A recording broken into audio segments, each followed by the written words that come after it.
Aquí ahora vamos con una nueva entrada. En esta oportunidad lleva por título Lo que no te enseñan en las clases de microeconomía. El estudiante de economía llega al salón de clase, con ello empieza a familiarizarse con una serie de conceptos que los hará parte de su canon. No se enseña a ser crítico de pensamiento. Por el contrario, entre más rápido aprenda la jerga de la facultad, será un iniciado en la industria académica y más chance tendrá de ocupar una plaza. Sin embargo, las decisiones cuando hacen parte del gobierno o las compañías afectan a millones de personas, por tanto no pueden quedar en manos inexpertas que su mayor mérito haya sido aprobar los exámenes del pregrado. En los planes de estudio se aprende a aplicar el cálculo infinitesimal a supuestas teorías de la microeconomía. El precepto fundamental es que las empresas buscan maximizar la función de beneficio o ganancia, o lo que es lo mismo, minimizar el gasto. Se entiende que la diferencia entre los ingresos por venta, cantidades a un precio dado, y los costos de producción dan el margen de ganancia. Pero acá es donde el contrabando o violación del principio de buena fe académica empieza a ser de las suyas sin apenas percatarse el Nobel economista. Este entiende que está estudiando la ciencia de asignación eficiente de recursos escasos, mas no filosofía.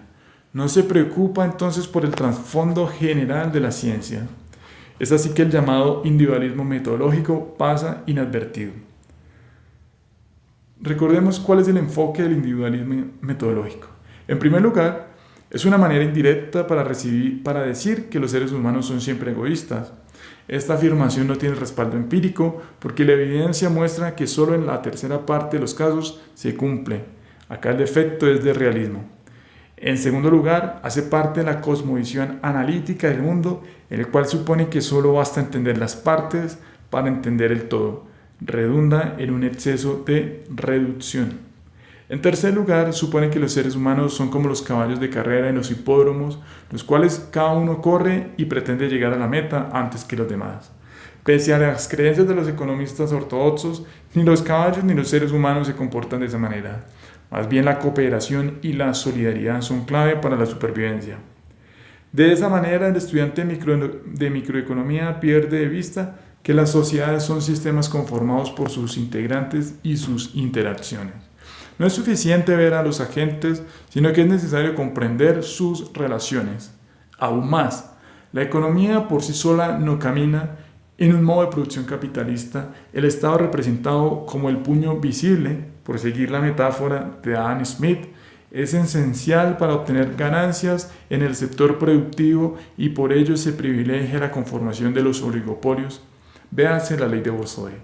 Los planificadores de la política pública de Occidente sí saben esto. Se suele pensar en una empresa, por ejemplo, fabricante de estilógrafos. Los accionistas de la compañía desearán reducir costos para tener una mayor rentabilidad. Esa es la abstracción típica en las clases de contabilidad y economía en la mayoría de las facultades donde predominan los libros estadounidenses. Para que se entienda, la decisión es individual por parte de la firma del ejemplo. Creo que aquí llegamos al núcleo del asunto, pues implica una abstracción del espacio y tiempo físico, que solo da lugar a una caja de saldos expresados en números reales. Anotaré, sin embargo, que esa no es la forma de reducir costos, por lo menos de los británicos cuando lograron dominar el mundo. Ahondemos un poco más en el asunto interpretativo de reducir costos en microeconomía. La cara dorsal de minimizar costos necesariamente significa implícitamente apostar por una estructura que permita subsanar los costos de producción, reduciendo los costos logísticos según la ley de Borsoi. Eso significa uso intensivo de transporte naviero. Es el más eficiente en términos monetarios y en sentido de calorías. ¿Por qué los que hacen la política pública toman esas decisiones?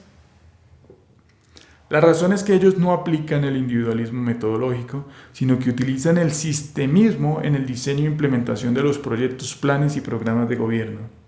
En otras palabras, para reducir costos no es en solitario, sino en conjunto, como se aprecia en la imagen, donde cada firma se encuentra en un escenario de menor costo gracias a la decisión estatal.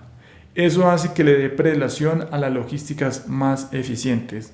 Ahora sí aparece el espacio-tiempo. También es bueno señalar que cuando en la arista económica se está hablando de minimizar costos, en la arista política se está hablando de la ventaja estratégica militar que aporta el poder naval a una sociedad con vocación imperialista. Esto es cierto por la gran movilidad de los factores, los grandes volúmenes que se pueden transportar y finalmente la autonomía que presenta los distintos contingentes donde se necesitan.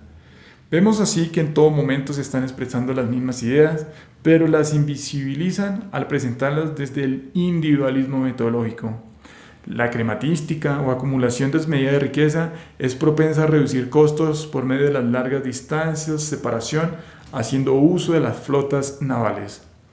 Contrario a los que prefieren tener el poder territorial, que más que aumentar sin límite su riqueza, lo que quieren es conservar los privilegios, es el escenario más propio del feudalismo. La exposición fue narrada y escrita por Julián Pedraza. En la siguiente entrada seguiremos revisando los pasos de las sociedades humanas.